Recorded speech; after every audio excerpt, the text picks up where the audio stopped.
Selamat siang, maksud saya. Tadi saya lihat background-nya gelap, jadinya selamat malam. Oke, senang sekali dan salam hebat luar biasa. Tadi saya mengikuti webinar dari awal sampai selesai. Saya mendapati beberapa poin pelajaran yang sangat menarik. Pelajaran pertama yang sangat menarik adalah ternyata bisnis ini bisa dijalankan oleh semua kalangan. Kalau tadi kita mendengar dari statementnya Pak Alvin, beliau itu seorang dosen yang mana dengan IPK 3,9, hampir 4 lah pokoknya, itu sudah summa cum laude. Dan sebetulnya beliau di Universitas Tarumanegara, Jakarta, beliau bisa saja disekolahkan S2, dibiayai S2, untuk sampai ke luar negeri bahkan. Maklum karena orang pandai ya, tapi kok beliau kenapa memilih untuk membuka usaha dan bergabung di komunitas YES. Ini pasti ada sesuatu yang bisa kita pelajari dari cerita itu tadi. Banyak orang di bisnis ini itu tentu kalau kita menemui 10 orang, nggak usah jauh-jauh, kita sebarkan 10 link webinar ini, pasti 5-6 atau 7 itu ada yang ngomong, wah ini bisnis sulit. Ya, saya nggak bisa jualan. Saya bingung mau jual kemana. Saya nggak pandai bicara. Saya tidak pendidikan tinggi. Orang yang di bisnis ini yang pandai adalah orang yang pandai bicara. Nah, statement-statement seperti itu adalah sebuah statement yang sudah saya sering dengar hampir 24 tahun belakangan. Ya, dan ujung-ujungnya terakhir selalu sama, yaitu saya nggak punya modal. Itu sebuah mental block atau ketakutan-ketakutan yang dihinggapi oleh mindset seseorang. Saya tidak salahkan karena Anda mungkin dibesarkan dari lingkungan yang berbeda-beda. Tapi kalau bicara soal contoh seperti kayak MC kita, Bapak Ajus, itu berasal dari Bali paling selatan. Beliau juga berasal dari keluarga yang kalau boleh dikatakan bukan berada. Tapi beliau menjadi Kronstadt Director. Kita lihat, kalau bicara soal orang yang mungkin pendidikan juga tidak tinggi, kemudian juga background-nya orang-orang biasa, kita lihat dari berbagai latar belakang. Singkat cerita, apa yang membedakan mereka? Mereka bisa mengambil sebuah keputusan untuk berubah. Nah, ini satu statement yang kita bisa pelajari pada siang hari ini. Ya. Bill Gates pernah berkata, bila Anda dilahirkan miskin, itu bukan salah Anda. Tapi bila Anda mati, meninggal dalam keadaan miskin, itu mutlak kesalahan Anda. Nah, kenapa Bill Gates berkata demikian? Karena Bill Gates ingin menggedor cara berpikir kita bahwa jangan menggunakan status sosial kita untuk membenarkan diri kita. Saya orang nggak mampu. Saya orang nggak punya. Tolong kasihani saya. Banyak tuh pengemis online seperti itu. Ya, banyak sekali.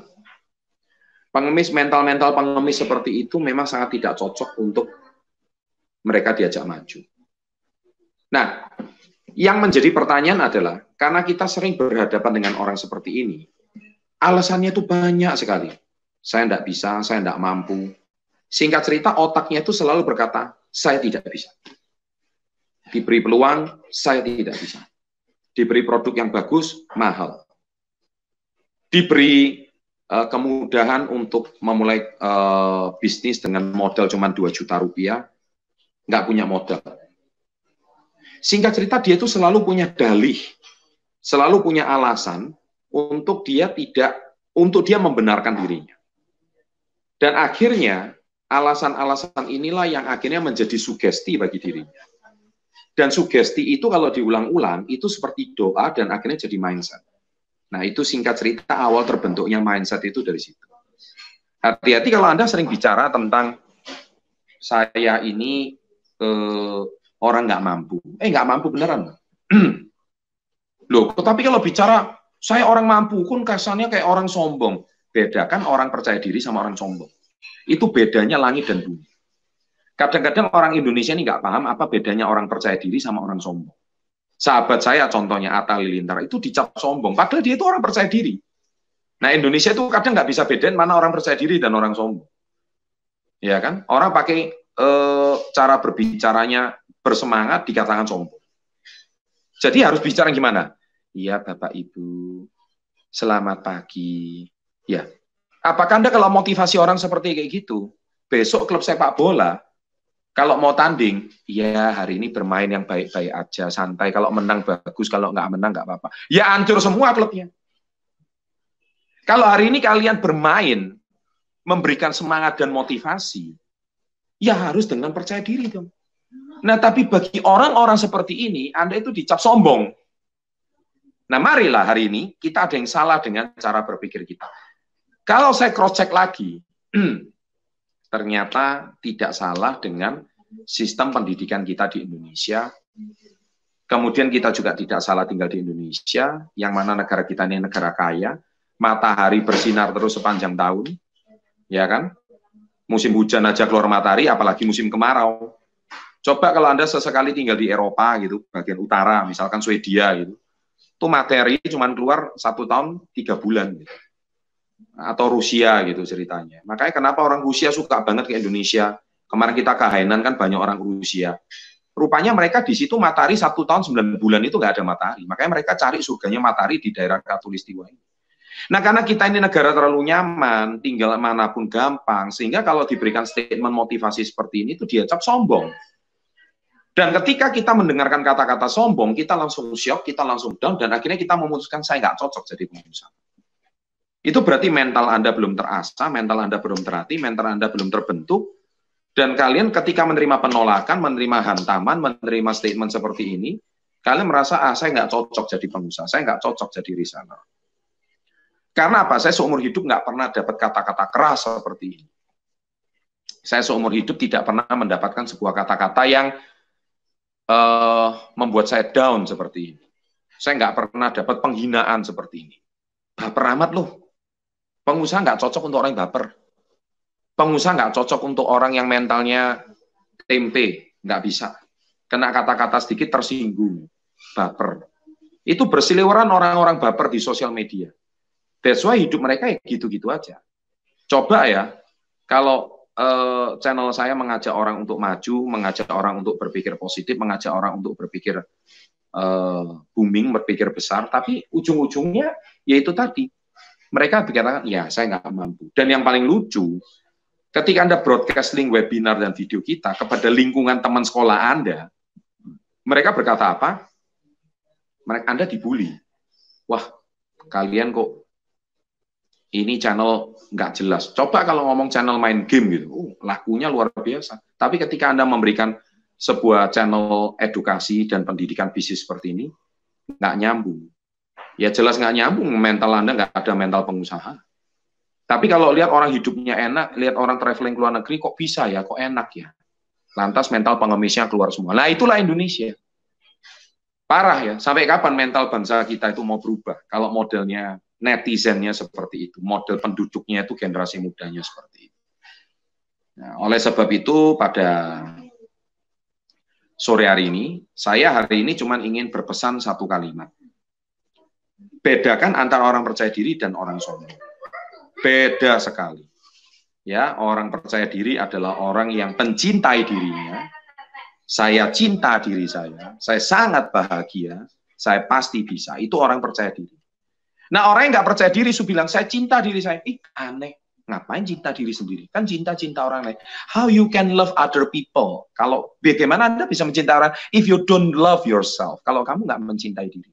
Kamu lihat bentuk wajahmu aja, kamu udah nggak pede. Aduh, hidungku kecil. Aduh, mataku belok. Aduh, rambutku tipis. Aduh, badanku pendek. Loh, Anda itu sudah benci diri Anda sendiri. Bagaimana kalian itu bisa mencintai orang lain? Kamu nggak cinta diri, akhirnya nggak pede. Tipe-tipe orang nggak pede itu adalah bermunculan di sosial media. Bacotnya pintar, bacotnya hebat, tapi kalau suruh broadcast yourself, seperti YouTube ini broadcast yourself, menampilkan diri, nggak berani. Alasannya banyak, dan berbagai macam mental block keluar di dalam otaknya. Dan mereka berkata, saya nggak bisa, saya nggak mampu, saya nggak pede. Tapi kalau suruh nulis pinter, terus profilnya diumpetin. Nah, orang-orang seperti ini adalah orang-orang yang insecure, orang-orang yang pribadinya itu bermasalah. Dan ini jumlahnya tambah lama tambah besar, dan ini menjamur di seluruh dunia. Dulu tidak ada tempat berekspresi, sekarang sosial media tempatlah mereka berekspresi. Makanya para introvert ini pada keluar semuanya. Dan mereka secara nggak langsung mempengaruhi otak-otak orang yang mau maju, seperti Anda yang hari ini mau jadi reseller. Dan kalian hari ini menanggapi statement orang-orang introvert itu gila atau apa? Emang hari ini statement dia itu bisa membayar cicilan motor kamu? Emang hari ini statement dia itu bisa membayar uang sekolah kamu? Emang kalau ibumu sakit, dia mau ikut bantu mendanai? Nah sekarang kalau kata-kata seperti itu aja kamu nggak mau dengar, kamu dengerin, lah kan lucu. Kamu dengerin orang-orang yang hari ini nggak bertanggung jawab sama hidupnya mereka, dan kamu masukkan kata-kata sampah itu ke dalam otak kamu. Iya kalau dia mau bantu kamu punya cicilan motor, iya kalau dia mau bantu uang sekolah adik kamu, iya kalau dia mau bantu kamu cicilin rumah, mungkin kamu boleh dengar kata-kata dia. Tapi kalau enggak lah, ngapain Anda mempertaruhkan hidup Anda kepada kata-kata dia? Gitu. Loh Pak, tapi lingkungan saya seperti itu semua. No, saatnya Anda keluar dari lingkungan Anda. Saatnya kamu keluar dari keterbatasan kamu. Caranya apa? Ya, bagikan link ini kepada orang-orang yang maju. Dan saya percaya, subscriber channel Success Before 30, awalnya adalah orang yang demikian, insecure, tidak percaya diri, kemudian orang-orang yang nggak pede, orang-orang yang membenci dirinya. Tapi setelah mendengarkan konten kita, mendengarkan motivasi kita berkali-kali, ya kan, dan akhirnya mereka pelan-pelan merenung gitu. Karena di Indonesia nggak ada channel yang memberikan bimbingan motivasi yang intens dan secara bisnis seperti ini. Emang mau tunggu konglomerat berbagi? Nggak bakal deh. Nggak bakal. Paling mereka cuma edukasi keseharian mereka, tapi mereka tidak memberikan motivasi-motivasi yang membuat Anda itu mau berubah. Hanya channel Success Before 30 yang konsisten mau memberikan edukasi untuk membimbing orang yang lapisan masyarakat paling bawah sekalipun. Anda punya kesetaraan yang sama dengan orang yang sukses. Nah, siapa yang berani bicara seperti ini? Kalau kita nggak benar-benar mengerti who we are, siapa diri kita.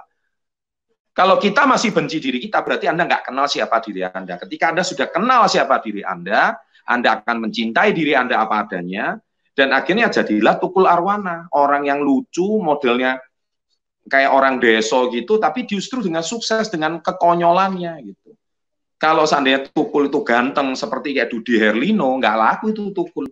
Ya kan, tapi justru karena dia itu modelnya konyol gitu dan dia mencintai dirinya, dia pede dengan apa adanya, dia jadikan dirinya jadi bahan tertawan orang lain, itulah sukses. Maka itu sudah saya bahas di buku Badai Pasti Berlalu, kisahnya Tukul Arwana itu. Anda punya mental seperti itu. Ya, nah mungkin itu aja yang saya bisa sampaikan. Jadi harus bedakan mana sombong, mana percaya diri. Kadang seringkali Anda nggak jelas dengan kata-kata ini, so menjadi pribadi yang percaya diri. Belajarlah percaya diri jadi reseller. Statement pertama, lupakan dulu soal penghasilan, belajar dulu, kuatkan dulu fondasi mental Anda, rubah dulu mindset Anda. Lama-kelamaan nanti profit akan berdatangan, untung akan berdatangan ketika mental Anda sudah menjadi perubahan yang lebih baik. Sekian dari saya, terima kasih. Saya kembalikan pada Pak Ajus yang ada di Bali. Sukses selalu, salam hebat luar biasa. Oke, terima kasih Pak Chandra ya. Salam hebat luar biasa ya. Jadi ya, ingat pesan beliau, bedakan mana percaya diri dan mana yang sombong ya. Jadi jangan pikir nanti setelah kalian mendengarkan motivasi ini kalian memakai cap percaya diri untuk melakukan kesombongan-sombongan gitu ya. Jangan ya. Jadi ya mungkin seperti itu ya. Mungkin boleh kita atau semua pengikut webinar ini kita memberikan ucapan terima kasih untuk Bapak Chandra Putra Negara ya untuk motivasi hari ini. Ya, jadi mungkin webinar ini kita sekian dulu untuk hari ini ya. Sampai jumpa di webinar berikutnya di hari Rabu ya. Terima kasih untuk Bapak Ibu semua yang mengikuti webinar ini dan sampai jumpa dan tidak lupa lagi selalu salam hebat luar biasa. Sampai ketemu di lain waktu.